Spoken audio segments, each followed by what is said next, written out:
ಈಗ ಜನಪದ ಹೇಗೆ ಗಂಭೀರ ಆರೋಪ ಮಾಡಿದ್ದಾರೆ 50 ಕೋಟಿಯನ್ನ ಶಾಸಕರ ಖರೀದಿ ಮಾಡ್ಲಿಕ್ಕೆ ಆಫರ್ ಮಾಡಿದ್ದಾರೆ. ಸಿದ್ದರಾಮಯ್ಯನವರು ಉಪಮುಖ್ಯಮಂತ್ರಿಗಳು ಹಾಗೂ ಹಲವಾರು ಮಂತ್ರಿಗಳು ಈ 50 ಕೋಟಿ ಆಫರ್ ಕೊಟ್ಟಿದ್ದಾರೆ ಅಂತಕ್ಕಂಥ ಅವ್ರ ಹೇಳಿಕೆ ಏನಿದೆ, ಅವರು ಈ ರಾಜ್ಯದ ಮುಖ್ಯಮಂತ್ರಿ, ಅವರ ಗಮನಕ್ಕೆ ಬರದೆ ಇದು ಆಗ್ಲಿಕ್ಕೆ ಸಾಧ್ಯ ಇಲ್ಲ.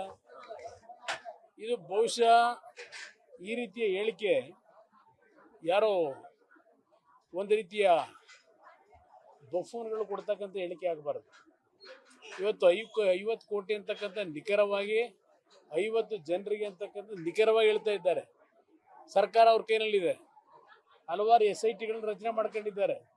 ಇದು ಒಂದು SIT ರಚನೆ ಮಾಡಕ್ಕೆ ಹೇಳಿ, ತನಿಖೆ ಮಾಡಕ್ಕೆ ಹೇಳಿ. SIT ಬಹುಶಃ ಈ ರಾಜ್ಯದಲ್ಲಿ ಇಷ್ಟೊಂದು SITಗಳ ದಾಖಲೆಯ ರಚನೆ ಬಹುಶಃ ರಾಜ್ಯದ ಇತಿಹಾಸದಲ್ಲ, ದೇಶದ ಇತಿಹಾಸದಲ್ಲೇ ನಡೆದಿಲ್ಲ. ಪ್ರತಿಯೊಂದಕ್ಕೂ SIT. ಅದರಿಂದ ಇದಕ್ಕೂ ಒಂದು SIT ಮಾಡಲಿ. ಇಲ್ಲದೇ ಇದ್ದರೆ ಮುಖ್ಯಮಂತ್ರಿಗಳ ಮತ್ತು ಅವರ ಸಚಿವ ಸಂಪುಟದ ಮಂತ್ರಿಗಳ ಹೇಳಿಕೆಯನ್ನು ಜನತೆ ಇವತ್ತು ಇದು ಒಂದು ರೀತಿಯ ಅವರ ನಡವಳಿಕೆಗಳ ಬಗ್ಗೆನೇ ಜನಗಳಲ್ಲಿ ಹಾಸ್ಯಾಸ್ಪದ ಆಗ್ತದೆ ಈ ರೀತಿ ಹೇಳಿಕೆ ಕೊಡ್ತಕ್ಕಂಥದ್ದು.